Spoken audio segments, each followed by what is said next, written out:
This is Optimal Finance Daily, episode 2493. Ditch the Financial Gimmicks for a Better Life, Part 1 by Lisa Harrison of MadMoneyMonster.com. And I'm your host and personal finance enthusiast, Diana Merriam.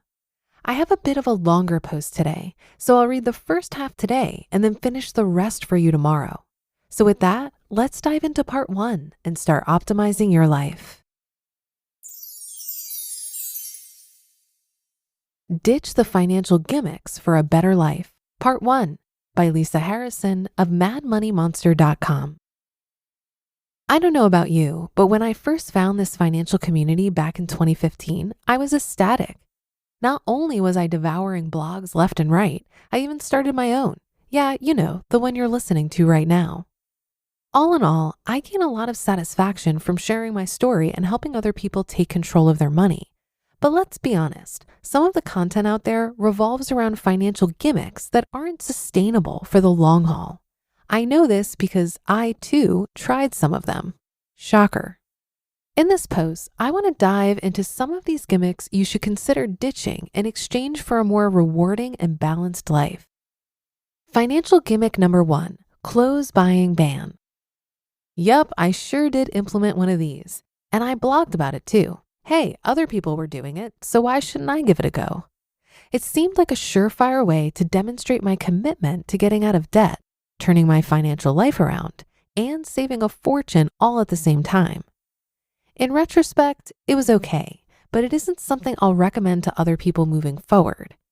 As it turns out, when I finally quit the ban and allowed myself to buy some new clothes, I probably spent way more than I needed to in an attempt to combat the self-imposed deprivation I experienced for over a year. Just like when I tried to go on a gimmicky diet and not eat a particular type of food, all I ended up doing is obsessing about that particular type of food. I'm looking at you, carbs.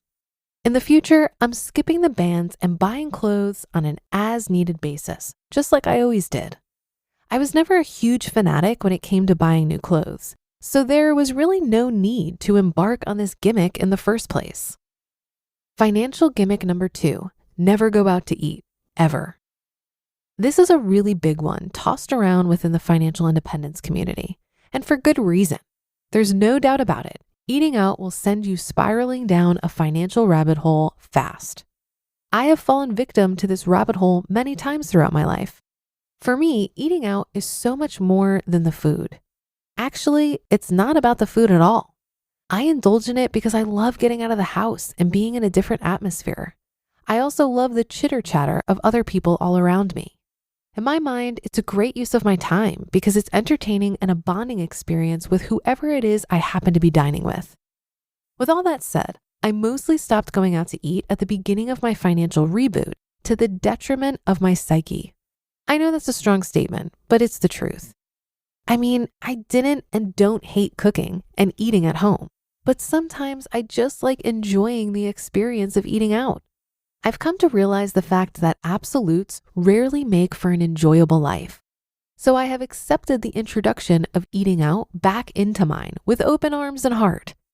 The key is to keep it to a minimum and recalibrate if it starts to get out of control.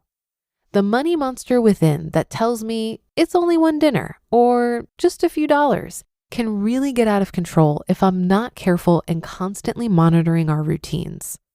Sometimes I think about how big my net worth would be today if I hadn't gone out to eat so much in the past. The figure truly is staggering, but I really enjoyed it and there's no room for regret. Moving forward, I've chosen to be highly aware of the frequency of our dining out behavior and keep a pulse on how much money we devote to it each month.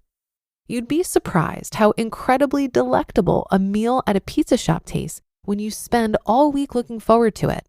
And dropping $20 on pizza shouldn't break anyone's bank. Financial gimmick number 3, stop wearing makeup.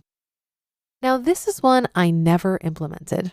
In fact, it wasn't even a consideration because I will never not wear makeup. Do I think I need it? Not at all. Do I think I look better and more polished with it? Absolutely. Do I feel better when I look polished? You betcha. Sorry, but I'm simply not going to ditch my makeup to save a few dollars each month. And it literally is a few dollars each month. My modus operandi when it comes to makeup is to stick to the basics and not buy the expensive stuff. I wear the kind of makeup that makes me look like I'm not wearing any makeup. Or at least that's what I'd like to think. No bright red lipstick or black eyeliner here. Not that there's anything wrong with that. In fact, if I were going to an event that required me to get all gussied up, I'd have no problem breaking out the lips and liners. But most days, a basic foundation, a pale pink hue on my cheeks, and a shimmery lip gloss suffice. All this for the bargain basement price of about $10 a month. And I'm not giving it up, ever. Financial gimmick number 4. Hear that on tomorrow's episode.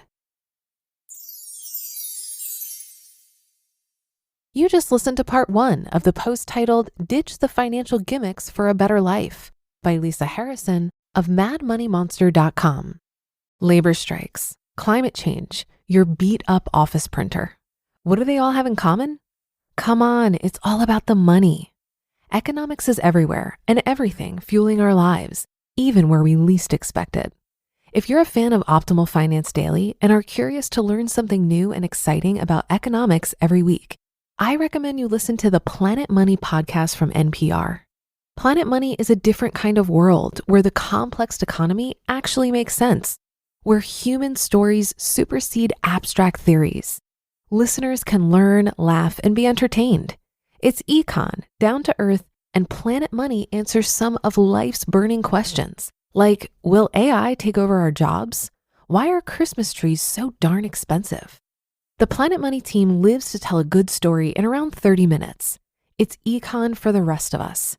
Tune into Planet Money every week for entertaining stories and insights about how money shapes our world. Stories that can't be found anywhere else. Listen now to Planet Money from NPR, wherever you get your podcasts. I think it's super important that when we come across suggestions on how to reduce our expenses, we remember that everyone has a unique vantage point. Based on our preferences, circumstances, and skills, there are endless ways we can optimize our resources. I like to stay curious about what works for others, but I know at the end of the day, it's up to me to figure out what works for me. So for example, I also heard a lot about clothing bans when I was working to optimize my expenses. Like Lisa, this wasn't a problem spending area for me, but we all do need clothing. Learning about clothing bans and also separately reading a lot about minimalism sparked a new idea for me.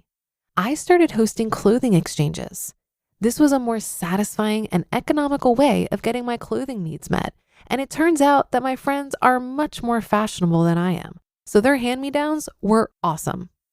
I think it's really helpful to get exposed to a ton of ideas on how others are optimizing their finances, not because we're looking for an instruction manual, but more because we're looking for inspiration to spark our own creativity.